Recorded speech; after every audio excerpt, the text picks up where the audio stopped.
Good morning, children. Do you love traveling? Yes, we all do. Today we are going to read about a traveler, Marco Polo. Marco Polo was a merchant and an adventurer. Merchant means a trader who imports and exports goods. Adventurer means who does something exciting or even dangerous. He traveled with his father and uncle from Venice, Italy to China. He spent 17 years in China before returning to Venice.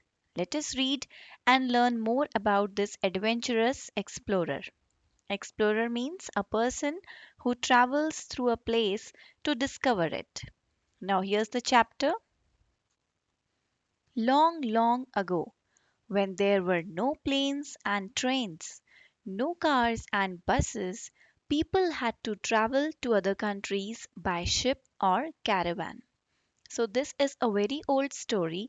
It is about the time when there were no aeroplanes, trains, cars, buses, but people traveled to other countries by ship or caravan.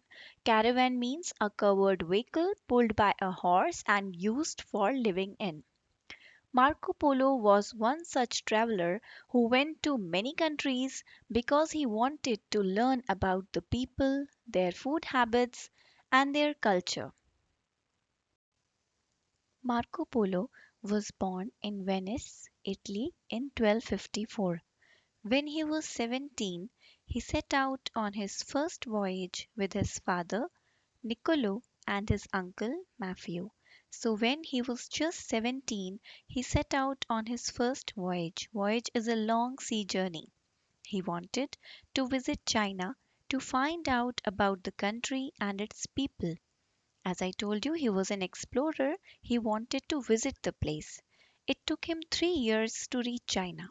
Along the way, he visited many great cities and saw many sights, including the holy city of Jerusalem.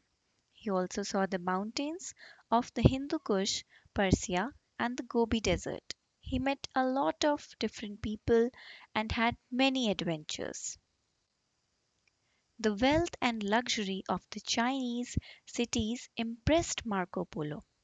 He was fascinated by the grandness and greatness of Kublai Khan's court. It was nothing like he had experienced in Europe. The capital city of Kinsay was large but well organized and clean. The roads were wide.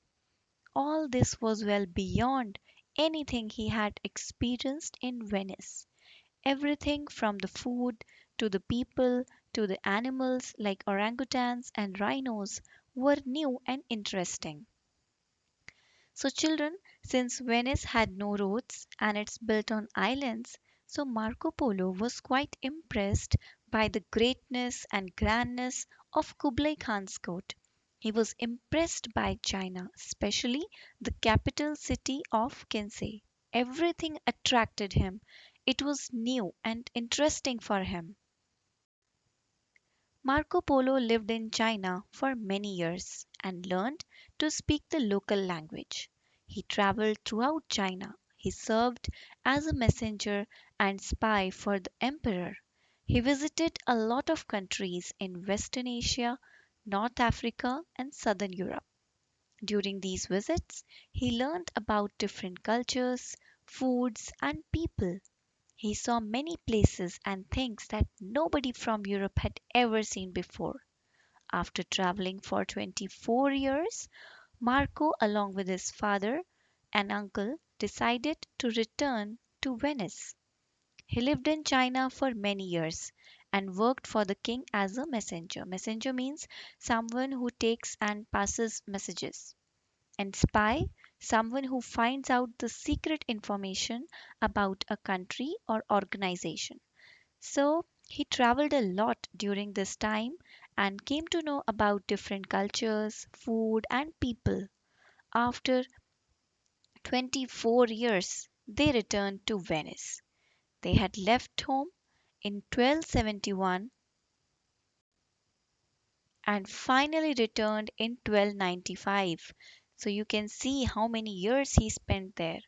A few years after returning home, Venice fought a war with the city of Genoa.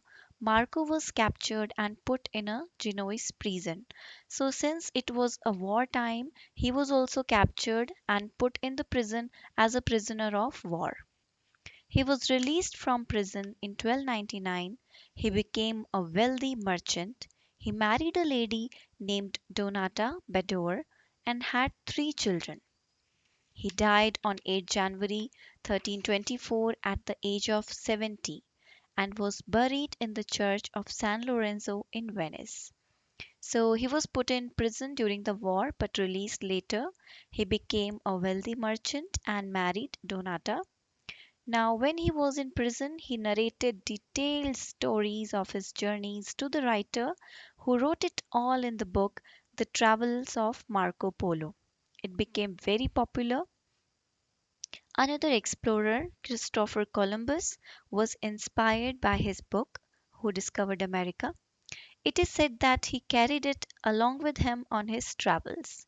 So you can see he was inspired, he got ideas, confidence, and enthusiasm by Marco Polo. So he was quite inspired.